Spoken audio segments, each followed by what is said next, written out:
Good afternoon. As you all know that IMD is celebrating an extraordinary milestone, completing its 150 years of existence. As part of this celebration, IMD is organizing a series of lectures by eminent scientists. And in this series, this is the fourth lecture. And today, Professor A.D. Rao is with us to deliver a talk on modeling of coastal inundation due to tropical cyclones. Before we proceed, I would request our Director General to kindly give a welcome address and also welcome Professor A.D. Rao by presenting a bouquet.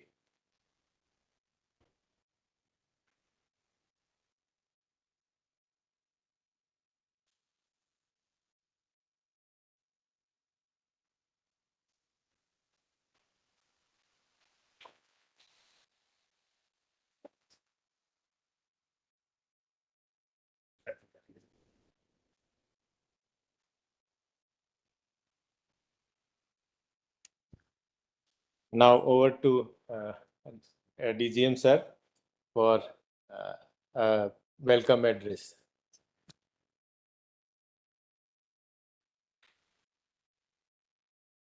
Dear Professor A.D. Rao, IIT Delhi,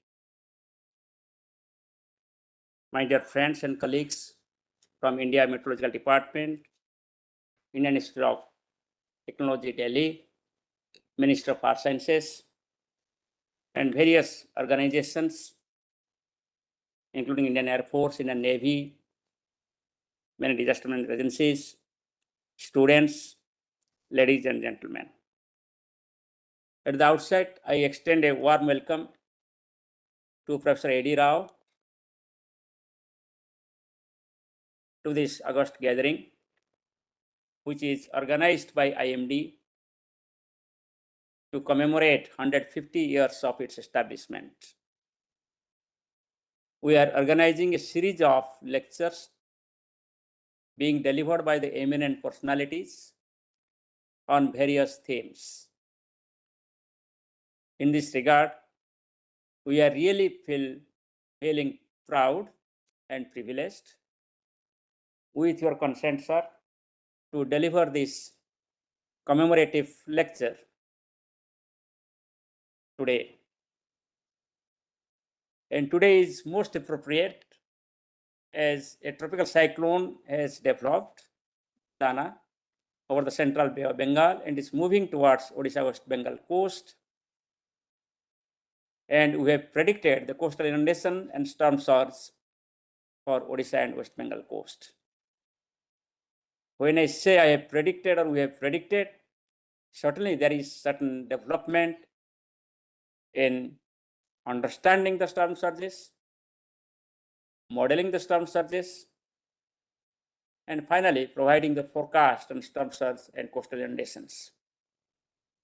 There has been a long journey towards this prediction of the storm surge, which was earlier considered as a killer of the cyclone. If we remember 1970 Bhola cyclone, 300,000 people died in Bangladesh, mainly due to the storm surges and coastal inundations. There are other histories like 1737, which bears the record of 13-meter height of the storm surges, inundating West Bengal and adjoining areas. There are also other stories in 1864 cyclone, which prompted then British India to establish the cyclone warning system in the country. And the first cyclone warning was provided to the ports. The first port warning was introduced in the country in 1865 with establishment of observatories at 5 places, including Falls Point, where now the current cyclone is moving on. And another observations from Chattogram in Bangladesh, Kayaku from Myanmar. At that time, it is undivided India. Then Sagar Island, which is being mentioned in today's bulletin while showing the forecast for Dana. Then apart from that, there was another observation which commenced in Darjeeling. Later on, 2 more observations from Alipur and Cuttack were considered. And with these 7 observations, you can just imagine the port warning commenced in the country. And thereafter, gradually it extended to entire ports. So at that time, people also thought and experienced the tidal waves. People are worried. And finally, the IIT Delhi brought off the storm surge modeling system.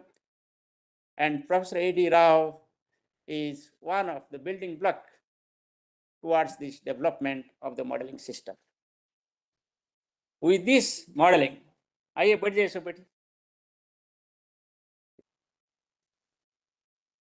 was a breakthrough initially with Dr. S.K. Ghosh. So then Director of DDG of India Meteorological Department, he expired 2 years back. His nomogram, popularly called as Ghosh nomogram, was being used every time when there was a cyclone hitting or approaching a particular coast. It gave a quantitative assessment of the height of the storm surge expected. It is based on a theory given by Zelensky, but the computerization of the process, the understanding of the various parameters leading to the storm surge and its inundation, apart from the meteorological parameters in digital format, parameterizing the various processes for this modeling system was taken up by IIT Delhi and Professor A.D. Rao in the leadership of Professor S.K. Dubey worked towards the directions. Not only that IIT Delhi model also got established in all the countries of the WMSK panel. That was facilitated by the RSMC. And therefore, all the countries adopted and got the benefit of storm surge predictions. Then with the development of the socioeconomic conditions, the properties are more at the stake. And there was a need that we should know the coastal inundation in different parts of the coastal belt. So there, Professor A.D. Rao led the team. Because of his contribution, we could understand the processes of coastal inundations. And now the modeling is being done. And jointly, the coastal inundation model is being run by INCOIS and IMD at present. It is operational. Of course, it is the model adopted from USA, that is ERCIRC model. So there are various aspects towards that. I just want to mention here that it is a fitting tribute and respect to Professor A.D. Rao to invite him for sharing his knowledge, experience, and expertise with respect to the science of coastal inundation in association with the tropical cyclones, which will help in future to further minimize not only loss of lives, but also loss of properties. Also, his contribution is praiseworthy towards assessing the hazard proneness because of the coastal inundations. He has done a lot of work to find out in location specific level or district level the potential hazards due to the coastal inundations. The third aspect where he has contributed significantly is the impact of the climate change on coastal inundations. As all of us know that climate is changing and there is impact on the characteristics of the cyclones.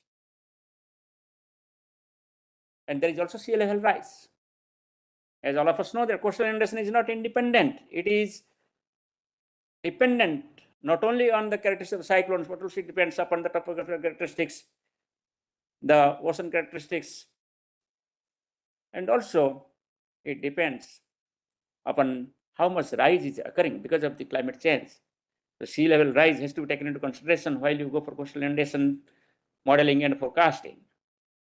So we all are feeling proud and privileged with our contribution in various aspects of storm surge and coastal inundations and their applications, understanding. And I am sure with today's presentation by you, all our youngsters, young scientists, engineers, students, project scientists, practitioners, researchers, academicians will be benefited hugely, and they will carry forward this science and technology for the benefit of the humankind. I, on behalf of India Meteorological Department, on behalf of all the participants and delegations in this seminar, extend a warm welcome to you.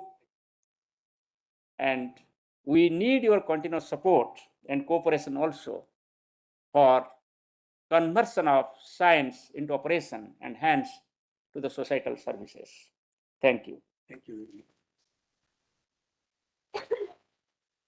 Thank you, Dr. Mahapatra, very much for your kind words. You want to speak?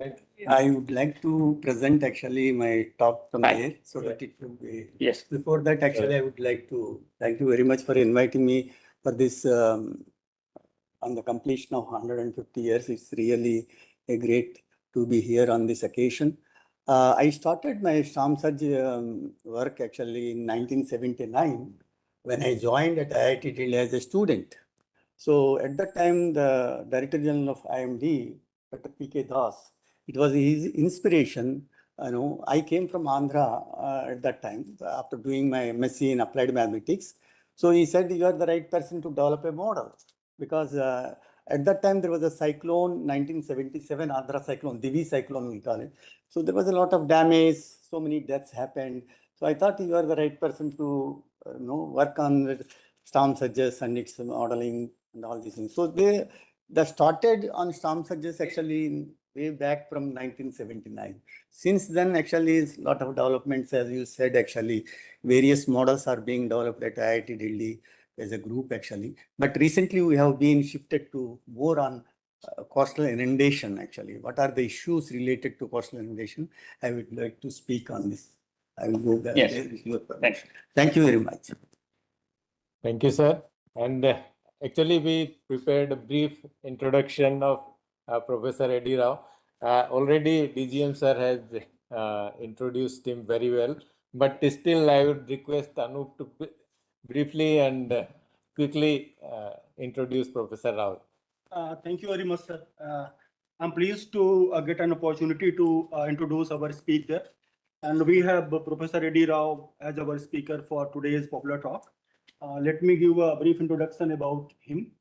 Professor Eddie Rao received his master's in applied mathematics from Andhra University in 1978, and he completed his Ph.D. degree from IIT Delhi in 1982 for his work on numerical storm surge prediction in India. And Professor Rao joined the faculty of Center for Atmospheric Science in IIT Delhi in 1982. And he held the position of professor during 2002 to 2022. And after serving the institute as a regular faculty for 40 years, he joined back at IIT Delhi as an Emeritus Professor in July 2022. And his research interests are in developing numerical models for ocean state prediction system along the Indian coast. And this includes storm tides and associated coastal inundation, wind waves, coastal ocean process, and internal waves. And he has published more than 200 research papers in various national and international journals as author and co-author. He is an elected member of National Academy of Sciences, Allahabad, and a fellow of Andhra Pradesh Academy of Sciences. Professor Rao was a visiting research fellow at the University of Reading, UK during 1983 to 84. And he was a visiting scientist during 1990 to 1991 at the University of Reading, UK, and Florida State University during 97 to 98. Professor Rao has guided 20 research students for their PhD degree, and he is very much actively involved in several research projects, including consultancies. And he is an associate editor for the International Journal of Ocean, Climate Systems, and Natural Hazard. Please join me in welcoming Professor Eddie Rao.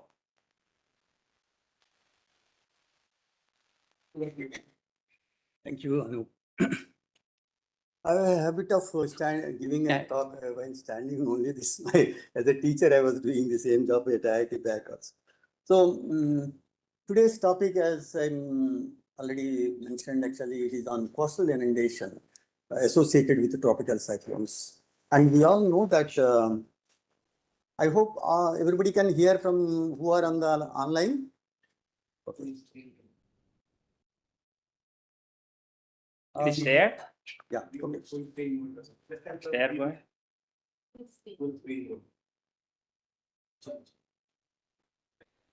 Sir, it is audible, sir. Yes, thank you very much. So, Yes, as we are all aware that in the Indian perspective, this one actually, there are many cyclones happening along the east coast of India and some parts of on the west coast of India. These are all known actually. Every year, our coasts are being threatened by so many cyclones. Even today, we have a cyclone. Tomorrow, there is going to be a cyclone approaching towards Odisha. So this is every year this is happening. So I think this is the topic is very much concerned to the India Meteorological Department for operational purpose. That's why I have chosen this topic. And mostly what I am concerned is that as far as tropical cyclones is concerned, there are two factors which are important. One is the forecasting of tropical cyclone track and its intensity along with the precise landfall location. That is one aspect. The another aspect is that what is the impact of this cyclone, over the land in terms of generation of storm surges and associated coastal inundation. These two aspects are important for the operational purpose. So the first aspect is very well, actually, India Meteorological Department over the years has improved its forecast of tropical cyclones very accurately. Nowadays, IMD is actually forecasting very, very much reliable, in terms of forecasting cyclone track and its intensity and landfall. It's very accurate nowadays. What is important is that what is its impact is still yet to, we have to reach actually, its precision in forecasting. That's what I would like to focus. What are the factors to see this impact of the tropical cyclones? What are the improvements which are required in future also on its forecast? This is my overall overall essence of the topic. So before that, I just for completeness, what are the factors responsible for the generation of storm surges? I just listed out some of this intensity of the cyclone, as you all know that one, that's very important. And shallow bathymetry, if the ocean bathymetry is very shallow, you can expect that the storm surges are very, very severe. And continental shelf width, this is also very important. I hope you know what is the definition of continental shelf width. It is actually the slope of the bottom topography. Okay, storm surges are long waves, including tides also. Okay, as the long is a property of the long wave is that as the long wave propagates on the continental shelf width, the wavelength decreases and the wave height increases. Therefore, longer the width, the higher the storm surge. That's very important. And the shelf width also varies from along the coast also. It's not the same. Therefore, wherever you have the width wider, then you can expect that surges are also more along these lines. That's very important. And coastline geometry. Actually, I'm going to speak on this one very more actually. Coastline geometry also plays an important, how complicated it is for the generation of storm surges. I will explain that one. And approach angle, in what direction the cyclone is approaching towards the coast is also very, very important. And another important thing is that in addition to this storm surge, you have astronomical tides. Suppose a cyclone happens to be at the time of raising tide, astronomical tide, then you expect that interaction between the storm surge and tide going to be higher. Therefore, tidal phase is also very important at the time of cyclone.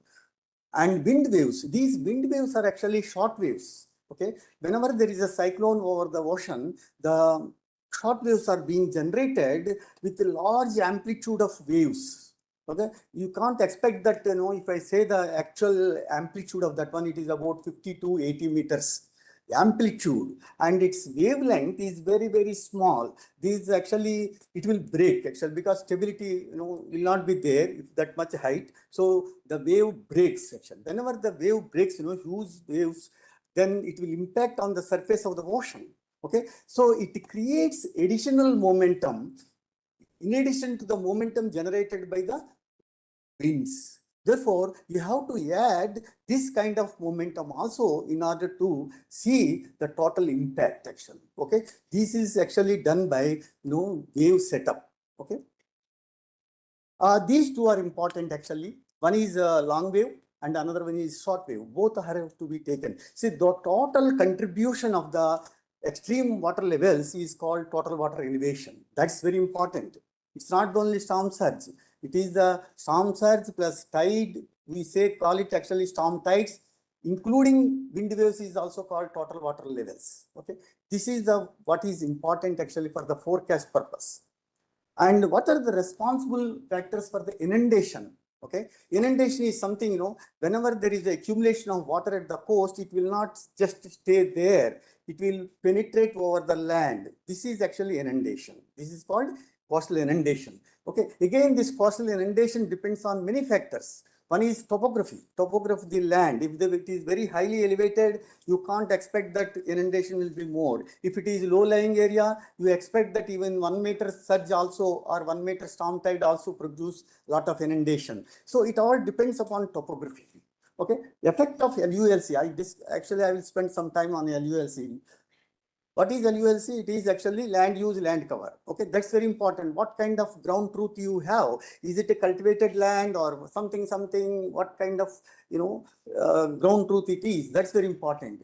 And river basin characteristics near the cyclone landfall. Suppose a cyclone is approaching towards the basin, river basin, for example, Mahanadi basin, Krishna basin, Godavari, its inundation is different. So therefore, you have to take extra precautions when the cyclone is approaching towards any river system. You have to take into account of that one. And cyclone induced precipitation. This is very important. Every cyclone produces a lot of precipitation during its journey. Therefore, when it crosses over the land also, there is a lot of precipitation, it happens. So you have surges coming from the ocean and precipitation over over that area, affected area. So combinedly, it affects the inundation. So these are in general, the parameters which we have to consider for your prediction also. Okay, so what I am doing to suggest here is that, we are in the R&D organization at IIT Delhi, we always try to incorporate as many parameters as possible to get more accurate predictions. Actually, that is our motto. Okay, so for this, we use actually a combination of models which gives rise to all kinds of information that leads to more accurate prediction. That's the idea of this one. One is EDSAC model. This is advanced circulation model. Okay, it's a finite volume based model. So you can represent the coastline more accurately using this one. I don't want to go into the more details. It is a hydrodynamic model. Okay, and SWAN model. This is actually wave model. Okay, it is actually simulating waves actually near shore. Okay, this is more important. Okay, I don't want to go into the details. So one is actually EDSAC gives both storm surges as well as tides also. Okay, it can produce storm tides, and SWAN model gives your wave model. Okay, that gives the short waves. And HECROS model, this is a hydrological model. Okay, which takes care of river flows. Suppose a cyclone is approaching towards the, as I said, towards any river basin, you have to include this river model also, so that you can accurately forecast actually over the river tributaries, what is the inundation and all. So the combination of these models are actually used actually in my talk, which we are developing actually. Okay, if you see in a nutshell, this is the way the flow chart actually. Okay, so for any model, you require actually model mesh. Okay, so it has to be generated mesh actually for any model. Okay, how do you generate mesh? Based on the data sets available, digital elevation models. Okay, and also you use satellite information.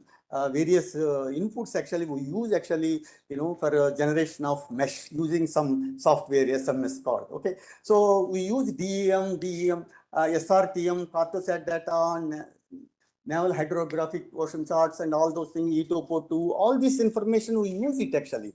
Okay, use it, all the information, and then try to produce actually, composite data set, and based on that one, you try to prepare actually mesh. Okay. And that is actually, that mesh is given to the model. We develop actually, there are two kinds of meshes. I don't want to go into the details, but we develop actually mesh for the inundation, and then we use it for exact model. Okay, and it is coupled with the SAN already. Okay, so it is actually, it's already a coupled model here. Is it working? Okay. Exact model. Actually, it doesn't work on this screen probably. Screen पे काम नहीं करेगा. I think okay. I will do with mouse. This is the model which I use. Okay, and this model again uses LULC also actually. LULC, land use land cover. Why should I use land use land cover? Because it changes surface stress and bottom stress. Very important actually. Otherwise, you are not prescribing stresses properly. If you don't use stresses properly, you have a different level of computations. So it's very important actually. I will show you in something. So we use LULC also that modifies the surface reference and the bottom reference. And this is actually, again, we get actually some kind of total water elevation with this one. And this one is coupled with HECROS, as I said, river model, river flow model. Okay, so that the input is coming from this coupled model, ETSERC and SWAN, and it goes to the HECROS to generate actually inundation over the river basin. That's what is drawn actually. Okay, this HECROS model can be incorporated precipitation very accurately. You have the gridded data, rainfall data during the cyclones, so you can use that one, and also river discharge. Wherever you have tributaries, you have a river discharge actually from the upstream, so you have to add that one also. Okay, if you give all this information, so you are assuming that you will get better coastal inundation. So this is the in a nutshell. So let us go one by one. Okay, so this is the I'm just showing actually east coast of India. Similarly, we have got models for the west coast of India also, and this is the beach line. Beach line means coastline. Okay, for inundation model, you have to consider beyond the coastline also some extra land. So I considered actually 10 meters topo. Okay, that is my outer boundary of the inundation model, assuming that the surge will not increase more than 10 meters. That's why I have selected actually 10 meters topo on the outside. Okay, I'm just showing how the mesh is generated using the data sets. Okay, so this is the representation of silica. Okay, so it is about 100 meters near the coast.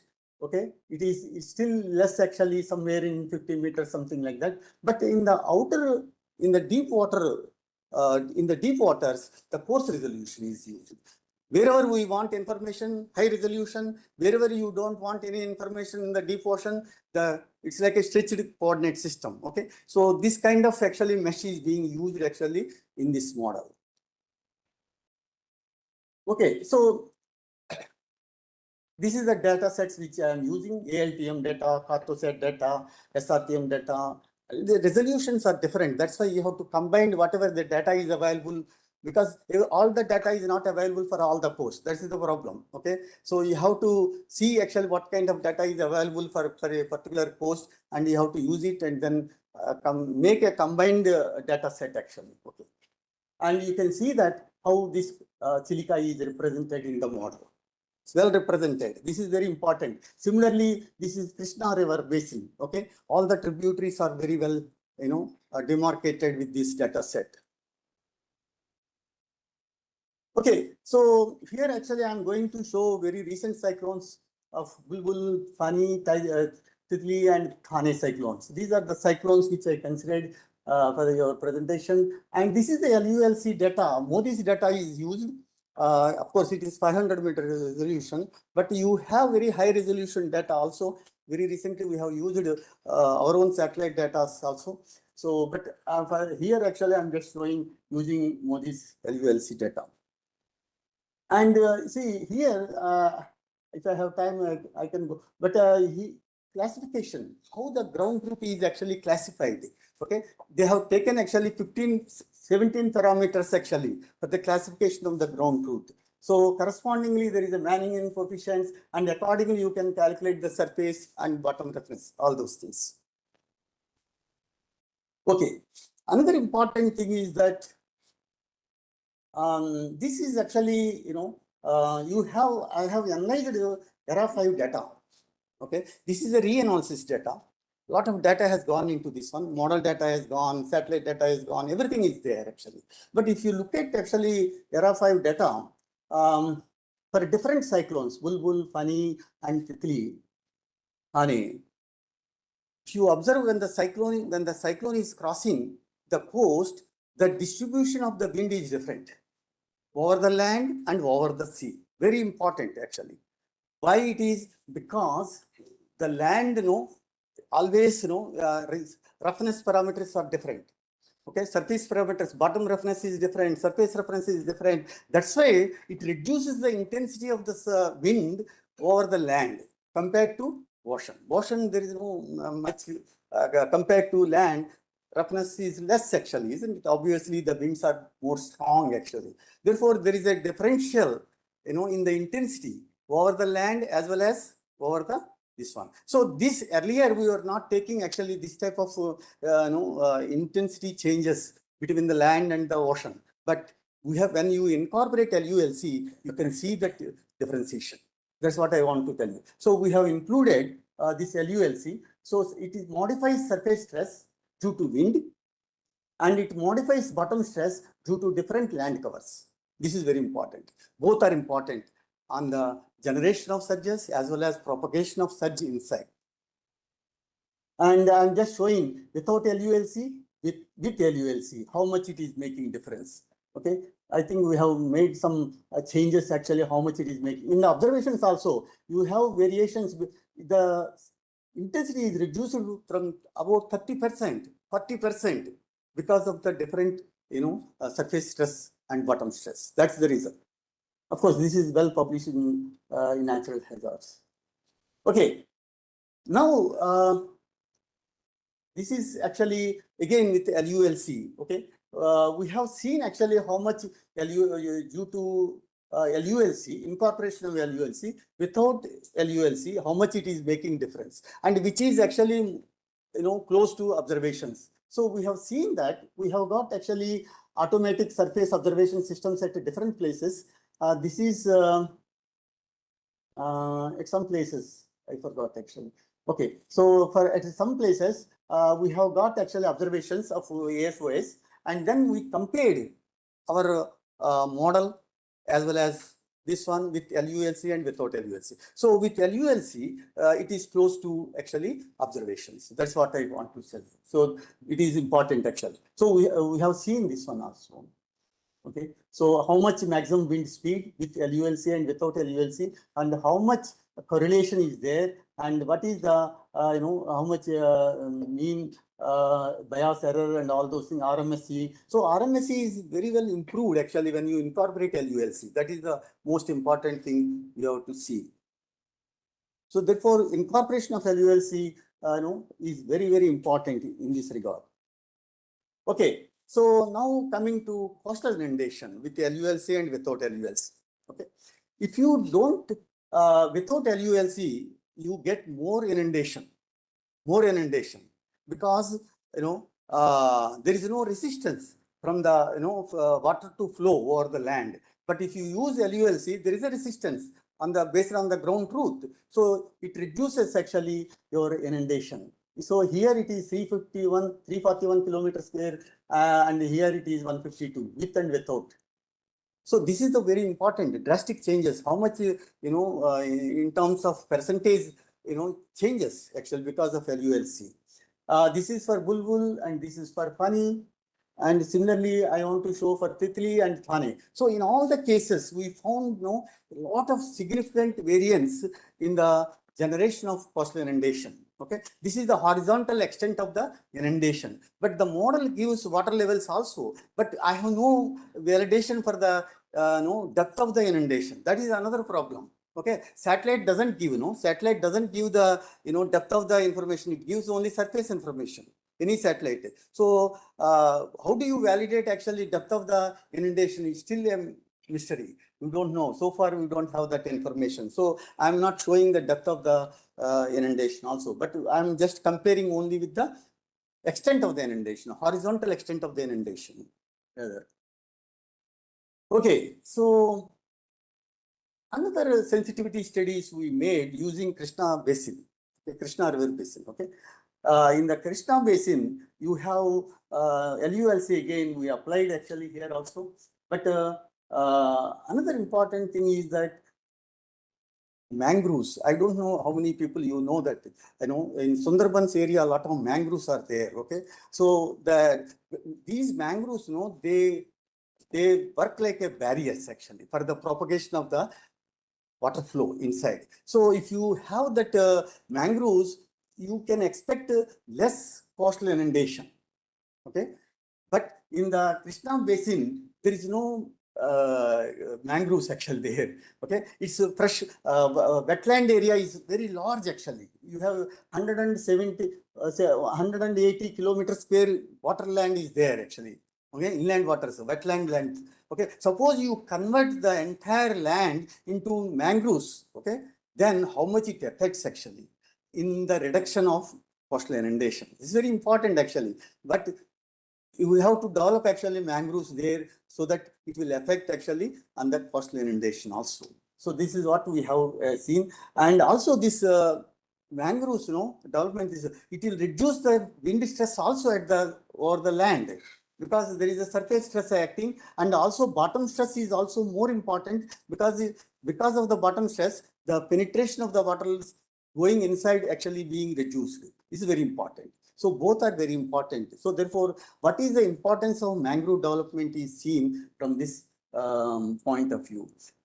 You can see that a significant reduction in wind intensity is about 12.5% is observed after converting wetlands to mangroves. You can see that how much impact actually these mangroves. So therefore, all the coastal regions, wherever the wetlands are there, I think Indian government should take care of developing the mangroves actually. Very important actually. Okay, again, we have seen, of course, this is the R&D point of view, whether surface stress is more important or bottom stress is important. Surface stress only reduces the wind intensity. Okay, so it doesn't make much difference on the inundation, as you know that one. But the bottom stress, that's very important. It plays about totally 13.4. Out of that, 4% is actually surface stress. So the remaining 9.4% is actually causing due to bottom stress, because bottom stress, what it does, if you have more bottom friction, then it will obstruct the flow. Therefore, it contributes less coastal inundation. This is very important. Okay.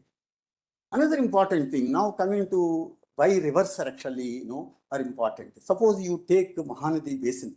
Mahanadi Basin is very big actually. Of course, you have Uri and Mahanadi, Ganga, Brahmaputra, all those things are there. But Mahanadi, because why Odisha is actually frequently hit by cyclones. So Mahanadi Basin, we have done this work actually for Mahanadi Basin, and we want to introduce this basin. It has got major tributaries. what are those actually is Brahmaputra, sorry, Vaitarani and Brahmani and all those tributaries are there. They contribute a lot actually during any cyclone, okay, for inundation. Therefore, we have taken this Mahanadi basin, incorporating all the tributaries, okay, more accurately by using cross-sectional area from the Central Water Commission. We went to the Central Water Commission and you provide the cross-sectional area, and we have incorporated that cross-sectional area into the across models. Okay, that means river flow models. Okay, why we are doing this one is that this cross-sectional area is a representation is more important because it gives the holding capacity of the water. Holding capacity, how much this cross section holds, that is more important. If there is a cross section is very less, the holding capacity is less. Therefore, whatever the excess water is there, it will overflow from the banks. It will show as a inundation. But unless you represent the cross sectional area more accurately, you cannot show the inundation more accurately. Therefore, we have incorporated all the cross sections more accurately from the database. So that's what I want to emphasize. And the SRTM, okay, it doesn't provide all this information. So SRTM gives very rough, data, but that's not really. You have to modify the SRTM data in order to incorporate all this information. Okay, so I considered actually two cyclones. One is 1999 cyclone is very important because the cyclone was actually exactly crossing in the mouth of the Mahanadi basin. Exactly, you can see this one. I think that this Dana cyclone is also approaching towards that region, it seems. Yeah, same, isn't it? So therefore, probably this today's talk is more relevant for the tomorrow's cyclone also. So whenever a cyclone is approaching towards the river basin, you can expect its disaster in a different level. Very important. Okay, and there is a Phailin cyclone in 2013, but it is south of this Chilika, this Mahanadi basin. So there is a big distinction. This one I considered these two drastic changes in the cyclone tracks, and to see that how inundation is coming into picture. Okay. SRTM data is modified, that's why you are getting more inundation. But if you don't use modified data, you will get less actually. So therefore, you need to incorporate a cross-sectional data. That is very important. Okay, so this is actually ground truth data of the Mahanadi basin. Okay, what are the ground truth? This is the what kind of land it is, ground truth is there. See different characteristics of the ground truth. This is very important to incorporate actually LULC, isn't it? LULC gives the base, what is happening at the ground actually. Is it irrigated area or what kind of forest area and all the information. Okay, so based on that one, you compute actually surface and bottom stresses and all those things. Okay, and here for this 1999 cyclone, if you don't consider LULC, without LULC, with LULC, you get less actually. Okay, but if you use without LULC, then you get more actually. So a lot of differences. As I said, actually LULC is very important to incorporate anyway. This is just to see actually contribution of the LULC. Okay. Yes, what I am saying is that these are the cross sections where I got the data from the CMC, Central Water Commission, CWC. So I incorporated all these cross sections more accurately so that the holding capacity of the water is well represented in the model rather. Okay, and I got the area average of precipitation for the Phailin cyclone. This is the data which I incorporated in the model also, so that you get actually inundation due to precipitation as well. And this is it. Sorry. Please close it. Okay, this is again for Phailin cyclone. I'm just showing the simulation of storm tide and river discharge, and this is with precipitation. You can see that this is without precipitation. The first one is without precipitation, and this is for with precipitation. You can see that how much difference in the area of inundation. So I just want to show you this one. Okay, but we got actually, how do you validate? Again, a question. Validation is a very tricky business for inundation. because you need to get a satellite pass also. Sometimes you don't get for all the cyclones. I never got actually cyclone passes, satellite pictures, because there was no pass. Okay, but I got this one, Landsat 8 satellite image on 19th October. Okay, by that time already cyclone was crossed on 13th. So after about 1 week, I got the satellite picture. So by that time, whatever inundation was there, there must be some evaporation also. So therefore, it may not be exact comparison by validation, but still, we have to do some comparison. So we made comparison. You can see through our model, we are getting actually inundation here. The same inundation is also seen in this region through satellite. So a kind of validation actually this one for inundation.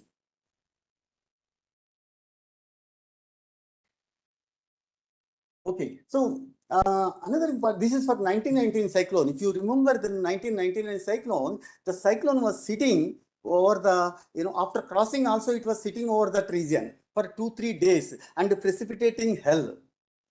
I don't know how many people IMD has, if you see records actually, all youngsters may not be knowing, but if you see the record, a lot of precipitation without moving. The cyclone was not moving, all the time stand still, okay, and precipitate like anything. And that caused actually more inundation actually. Therefore, inundation is very important actually. That's it. So you can see that the inundation here also, you see, continuously pouring actually here. 21 centimeters, all this in, of course, 21 centimeters, this is something. I got this data and I put it in this model, okay, and see that how much precipitation is causing in the basin, how much extra inundation without precipitation and with precipitation. You can see that a big change actually, a big change, okay. Okay, so very recently we started this work actually with my PhD student, Pavan. What we are doing is that, so if you see the east coast of India, the coastline is not straight to, it's not straightforward actually. It is very zigzag, okay. At some places you have straight line coast almost, okay. At some places a concave shape of coast, and some places, you have convex shape, okay. All kinds of, zigzag coastline is there, okay. But the surge generation depends on the coastline geometry also, okay. Coastline geometry is very important actually, okay. So with the same intensity of cyclone, okay, if it hits at a different coastline geometries, it will produce different kind of, storm surges or storm tides, very important. So if you don't think that it will generate the same thing. So we have found actually what kind of, geometry produces more, again, the angle at which it is striking in that coast also is very important. So we have made actually, lots of simulations to see that what dynamics is dictating for the generation. That's very important. So we have taken again among the concave coast and convex coast, we have changed the dimensions of the coast. Dimensions, that means we have changed the shape actually, okay, and with the different shapes, how the cyclone is producing actually storm surges. That's very, and also we have taken so many tracks, parallel tracks, and the different radius of maximum winds. So we have made lots of simulations, okay. And also we have seen those simulations are matching with the realistic cyclones also. We have taken actually some, this is which one cyclone, which year? Last year, 2023? Yeah, very recent cyclone. We did actually, the cyclone was passing through like this, okay. And we got actually on the left hand side, this is actually convex coast, okay. This is a convex coast. So how the storm surge actually is produced during this Michigan cyclone, okay. Sometimes, it depends upon the track, you get actually very high surges on the left side of the track also. Okay, don't think that the cyclones, all the cyclones produce on the right side. Depending on the coastline geometry, sometimes, you get actually, on the left side of the track. Very important. So therefore, we can see that on this one, we are getting very high surges on this region also. Okay, so this is, I don't want to go into the details, but what is important is that, for example, if you take this is a concave coastline, okay, concave, and you have actually, this is convex. So there are some straight line coasts. So we have used actually all kinds of shapes which are possible for the Indian coastlines. So we have taken actually and made some experiments and made a general conclusions based on these simulations. And how this concave coast at the end, actually what I want to say is that concave coast, for example, if a cyclone is approaching towards a concave coast, okay, the generation of surges are very, very extreme. Okay, because there is an accumulation of energy into the concave coast. Actually, the energy accumulation is more. We have seen actually how much energy builds up. So that energy build up converts into height of the storm surges. Therefore, all this is important. Also, this again within the concave, which cyclone track actually produces more actually. So full details. Actually, this paper is coming soon actually in the ECU journal, so which is available on the public later. Okay, I think I will stop here for this one.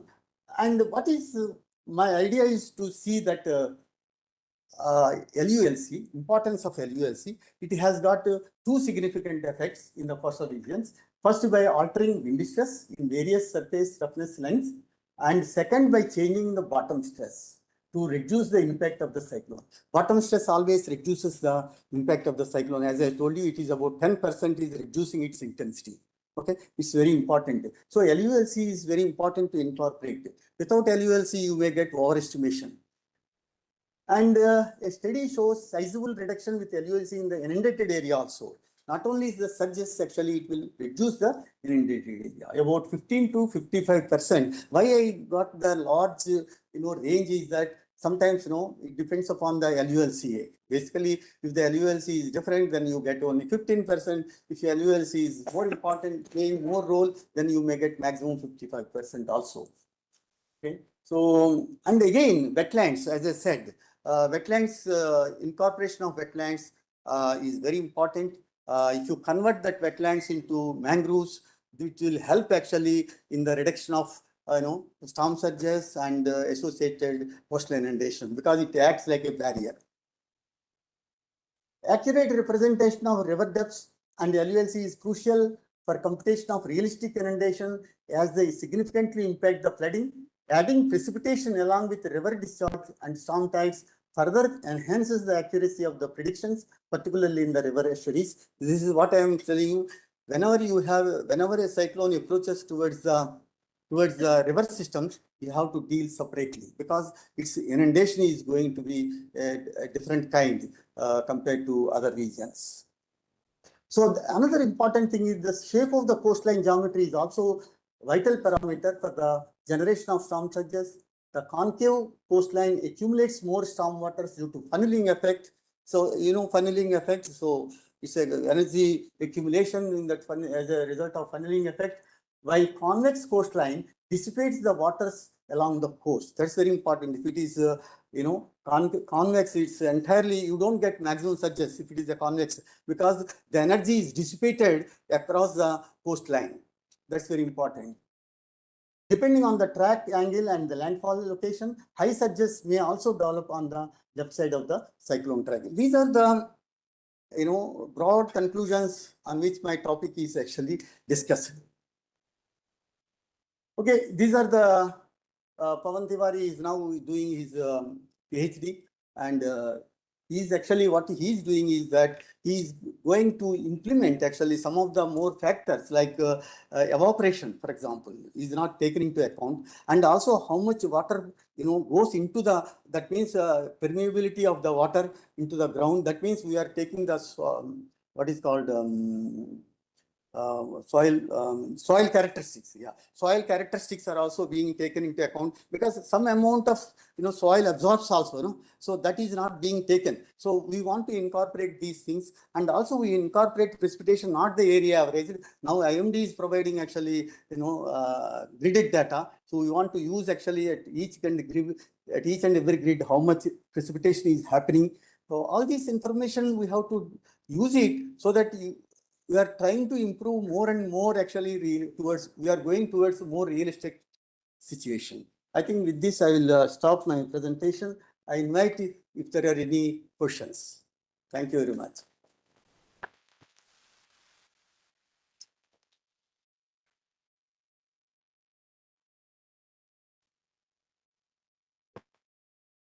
You can sit, sir. Okay, I can come now. Any comments and questions? Now floor is open. Thank you very much, sir, for your very in-depth presentation with respect to various aspects of the storm surge, coastal inundations, its science behind it. Now it is open for the audience for the questions. So, thank you very much, sir. In first slide, you have shown that yes, you have chosen the Modi's for the 500-meter resolution. Yeah. So, do you have any comment that if we are going to use the higher resolution Yes. land use landfall, Yeah. then it will? Yeah, we have used a higher resolution with the recent satellite data also. But only problem is that there the variables of the ground truth are less actually. Only 10 are there in that one. But in this Modi's that I know there are 17 parameters. Categories. If you have more categories, I felt that it is more important than the resolution sometimes. Of course, resolution also matters, but so we have done that one also. But there are some changes are there little bit.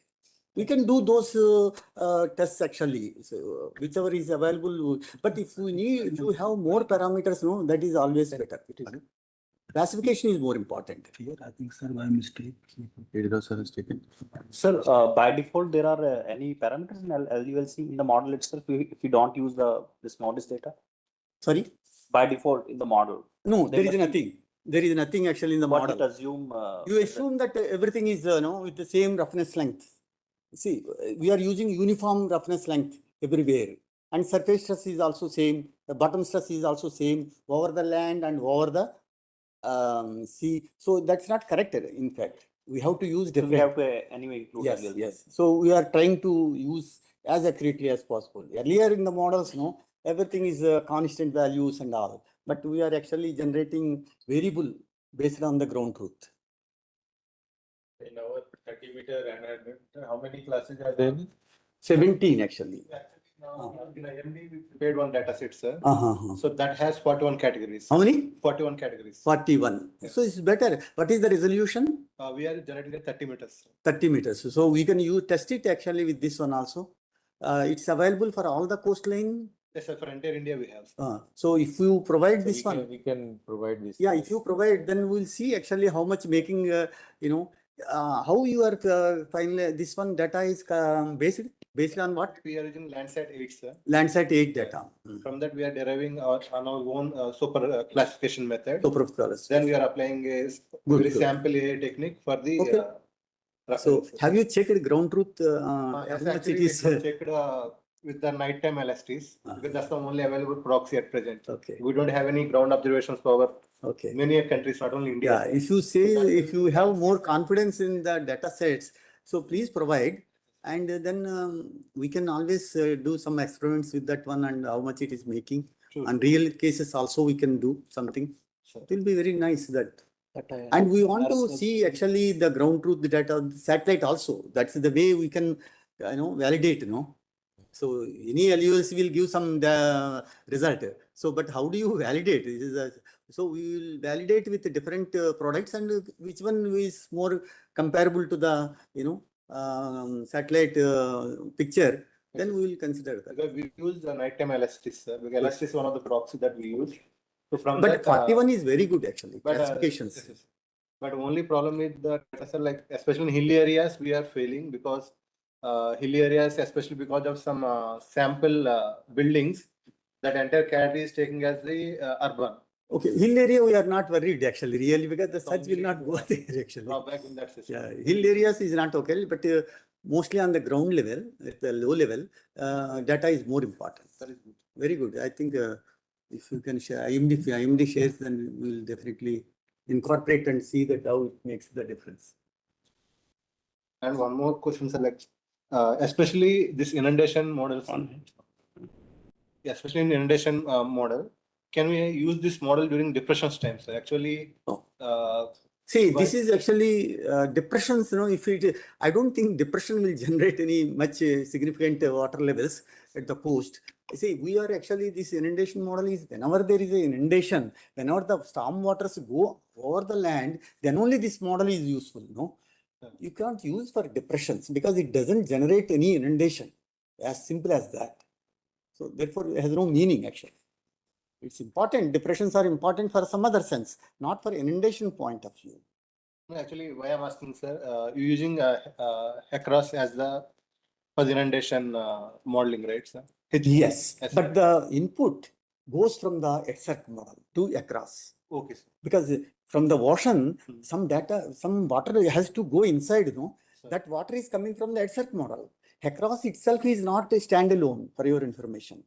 So boundary conditions are coming from the exerg model. Okay. You are getting storm wherever there are 5 openings for example, Mahanadi, at 5 points, we have given the data from the bigger model. Okay. So that will give inside also propagation along with precipitation and river runoff. The totality will come in the across. Okay. That's it. So up to what distance the inundation map can be generated? I mean, the model means water level means how penetration, how much distance it can. You mean how much water levels generate? Yeah, no, inside. Inside. extent. Partial extent. Inside. Partial extent from the coast. From the coast. Yes. Okay, it can go, it depends upon how much water actually is pushing inside.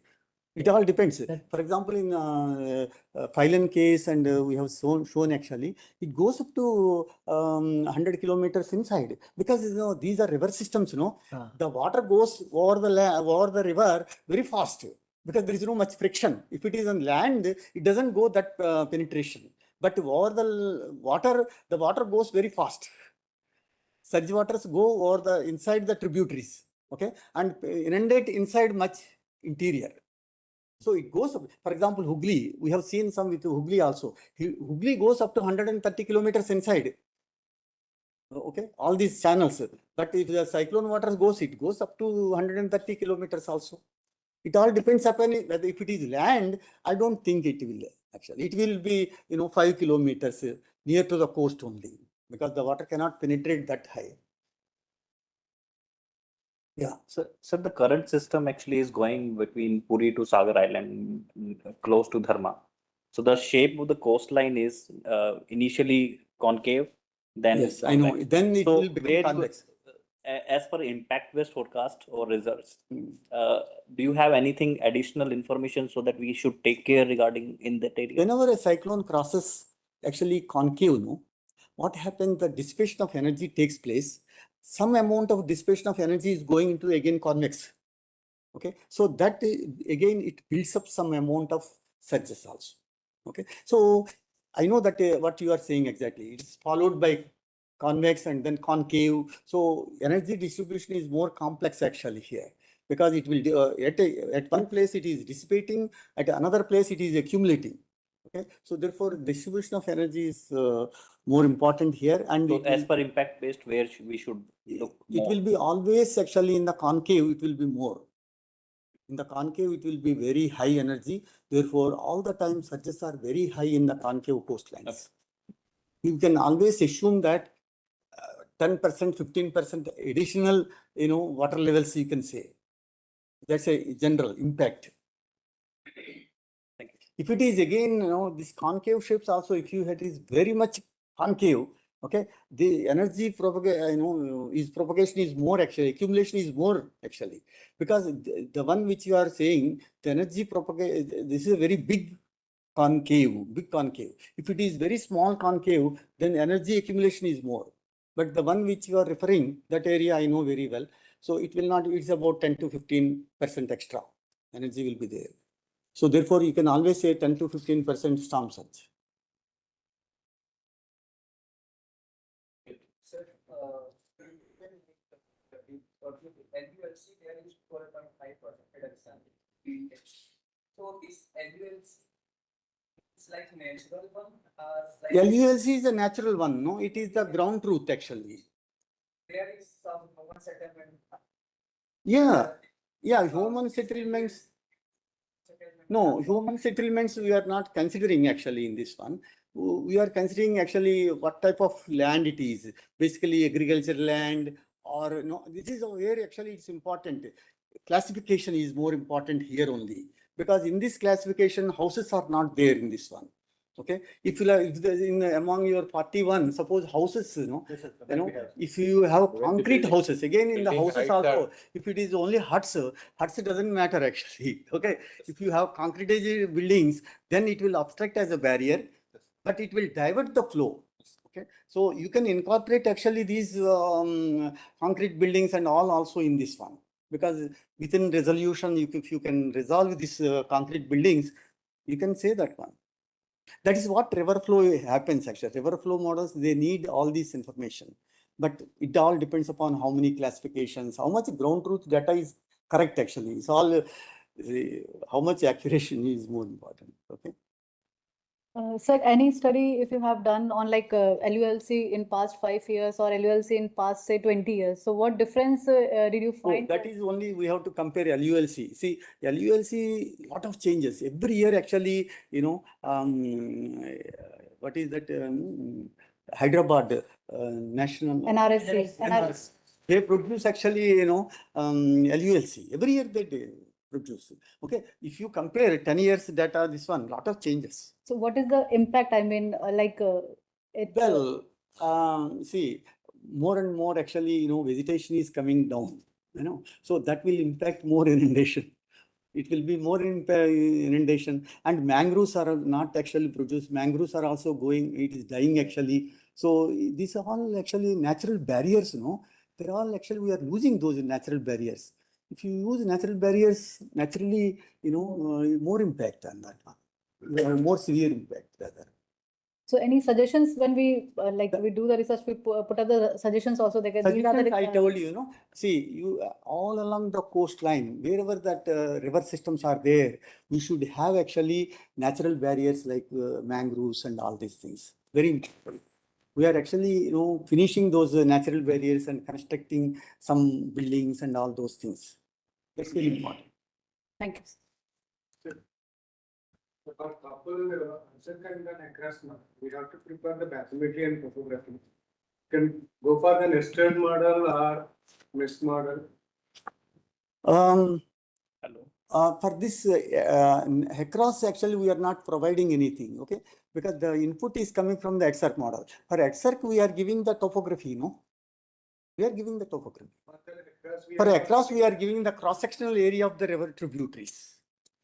Because that is very important. For rivers, tributaries are more important. How best you represented the tributaries, so that you can represent the actual holding capacity of the water.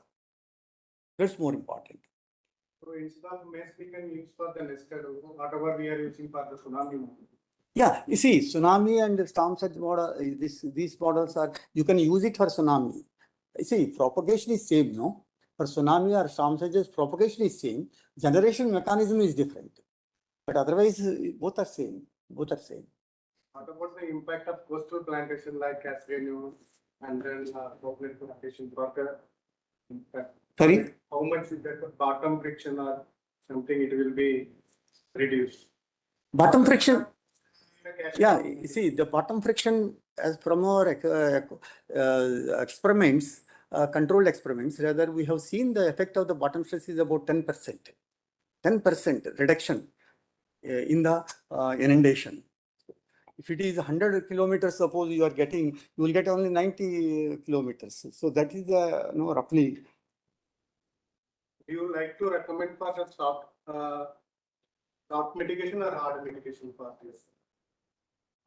I'll come and meet. What is soft mitigation? Natural barrier. Yeah, natural barriers is the best actually. Hard mitigation means constructing sea walls and all. No, these things actually have no. See, I have seen these sea walls actually in the Kalpakkam. They constructed actually sea walls there. I was there actually in that one. See, there is a Buckingham Canal near south of the Kalpakkam plant actually, because I was doing some work for the Kalpakkam plant. So the entire water, gone through Buckingham Canal. Okay, so they have got walls and all these things, but the flow cannot be stopped, you cannot close Buckingham Canal.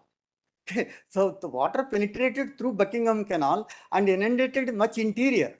And it is some plant is also, was in a dangerous position at that time. Some cyclone, I forgot that cyclone actually, Longbacks I was doing. So therefore, sea was hard. This one is not a good solution. It is only a political solution. It's not this one. You cannot construct entire coast actually. We have 7,600 kilometers. How much sea walls you can construct actually? And in between you have outlets also. You cannot close those things. Fine. Any online? Anybody on the line? Yeah. देखो chat box.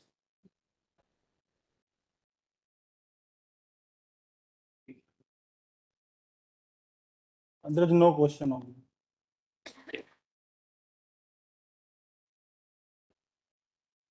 So thank you very much, sir. It has been very interactive session, and I think all our youngsters, scientists participating in this program learned a lot.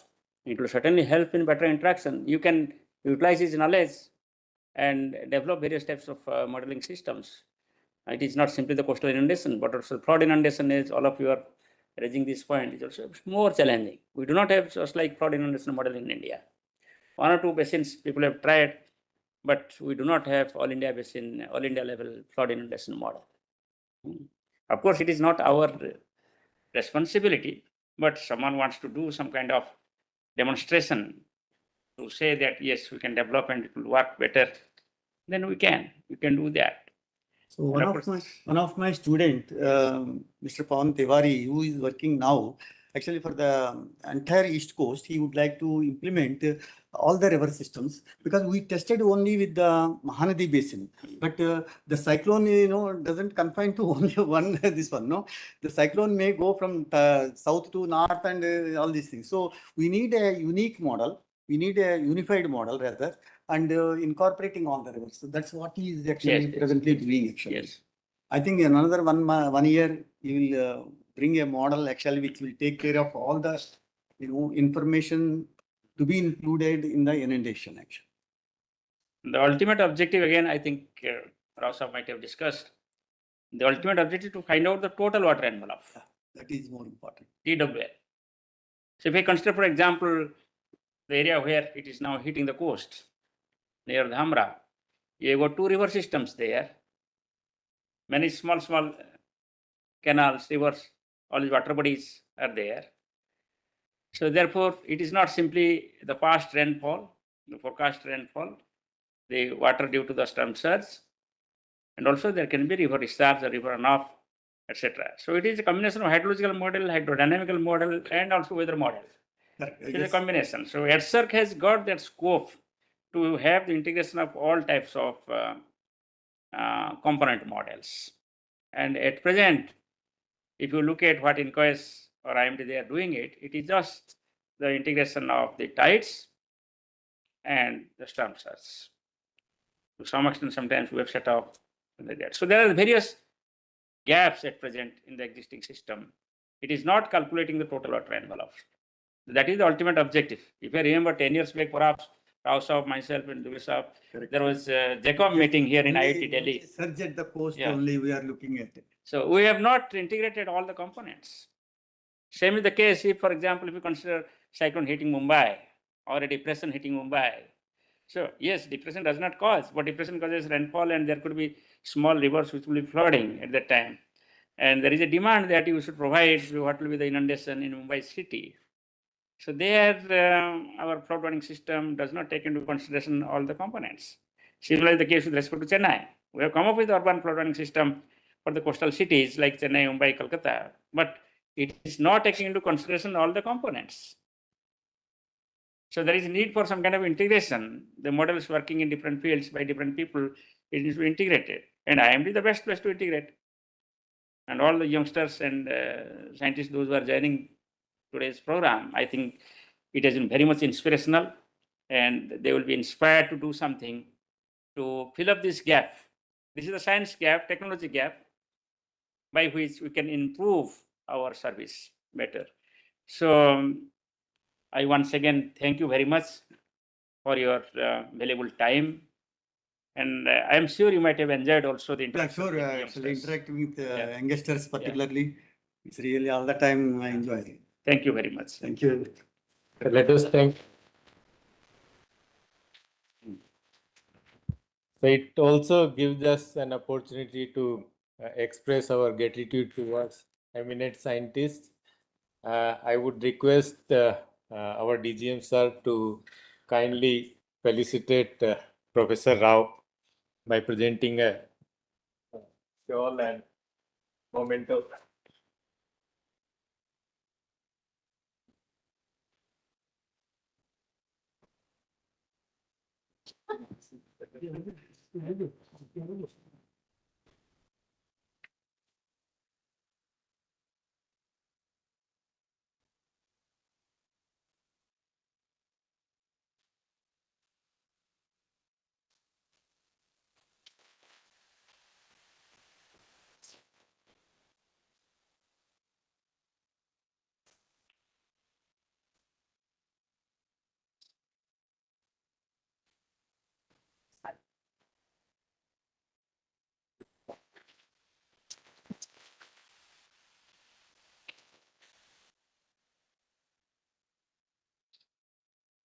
Thank you.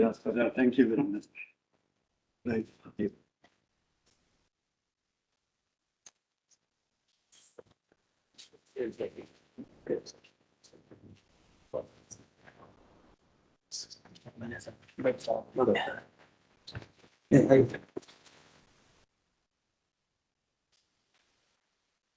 So it's I'm honored to present the vote of thanks today. We on behalf of whole fraternity of IMD profusely thank Professor Eddie Rao to kindly sparing the time with us today and delivering this a very timely lecture on Timely. modeling. Yes, I can say today because cyclone is already there and all are busy with that, and it will really help them. So we thank Professor Eddie Rao. We also thank our Director General for sparing this valuable time, particularly during this very busy schedule. I take this opportunity to thank all the participants from all institutes of Ministry of Earth Sciences, disaster management authorities, and different institutes of from all over India.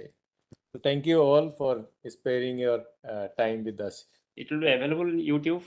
Yes. Yeah, it is recorded. Yes. Very good. You will send the link or something? We will. Oh, go. Okay, so thank you.